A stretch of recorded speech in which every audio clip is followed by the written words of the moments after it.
সিলেট আন্তর্জাতিক স্টেডিয়ামে আজ ছিল একদম টাইগারদের দিন।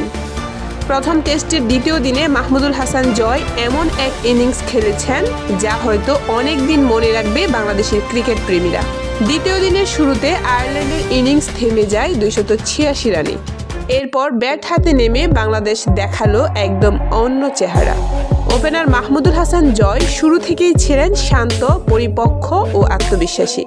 80 রান করে সাদমান ইসলাম যখন আউট হন তখন দুজনের পার্টনারশিপে আসে 168 রান। এরপর সাদমান ইসলামকে হারানোর পর জয় মুমিনুল হকের সঙ্গে গড়ে তোলেন বিশাল পার্টনারশিপ, যা দলের ভিত মজবুত করে দেয়। প্রতিটি বল যেন তিনি বুঝেই খেলছিলেন।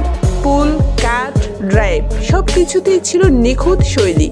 সময়ের সঙ্গে সঙ্গে তিনি হয়ে উঠলেন অপরাজেয়। শেষ পর্যন্ত দিনের শেষে তিনি অপরাজিত 169 রানে। আর বাংলাদেশের স্কোর তখন 338 রান। অন্য প্রান্তে মুমিনুলও ছিলেন দুর্দান্ত, করেছেন অপরাজিত 80 রান।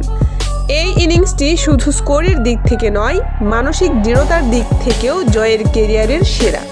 একদিকে যখন আয়ারল্যান্ডের বোলাররা ক্রমাগত হতাশ, অন্যদিকে জয় ঠান্ডা মাথায় দলকে এগিয়ে নিয়ে যাচ্ছিলেন টেস্টের আদর্শ পদ্ধতিতে।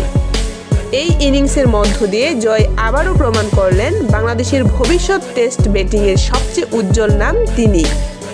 দিনের শেষে টাইগাররা এগিয়ে 52 রানে, হাতে এখনও 9 উইকেট। আগামীকাল যদি জয় আরও কিছুটা সময় ক্রিজে থাকতে পারেন তাহলে বাংলাদেশ এক বিশাল লিড গড়ে তুলবে, আর ম্যাচটা চলে যাবে পুরোপুরি টাইগারদের দখলে।